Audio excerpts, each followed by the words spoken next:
జయశంకర్ భూపాలపల్లి జిల్లా మహదేవపురం మండలంలోని కాళేశ్వరం అంతర్రాష్ట్ర వంతెన సమీపంలో నకిలీ పురుగుల మందులను వ్యవసాయ అధికారులు స్వాధీనం చేసుకున్నారు. గత కొన్ని రోజులుగా కాళేశ్వరం చుట్టుపక్కల గ్రామాల్లో అనుమతులు లేని నాసిరకం మందులను రైతులకు విక్రయిస్తున్నారు.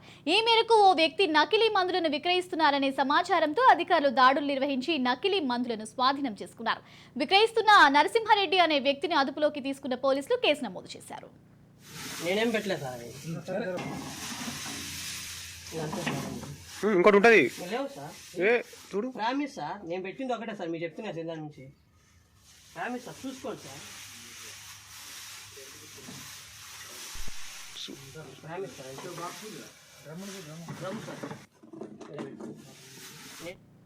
నేనేం పెట్టలేదు సార్. ఇంకోటి ఉంటుంది లేవు సార్. చూడు ప్రామిస్ సార్, నేను పెట్టింది ఒకటే సార్. మీరు చెప్తున్నా జిల్లా నుంచి ప్రామిస్ సార్, చూసుకోండి సార్.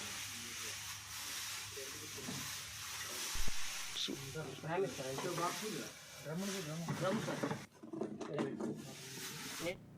నేనేం పెట్టలేదు సార్. ఇంకోటి ఉంటుంది లేవు సార్. చూడు ప్రామిస్ సార్, నేను పెట్టింది ఒకటే సార్. మీరు చెప్తున్నా జిల్లా నుంచి ప్రామిస్ సార్, చూసుకోండి సార్. Promise sir.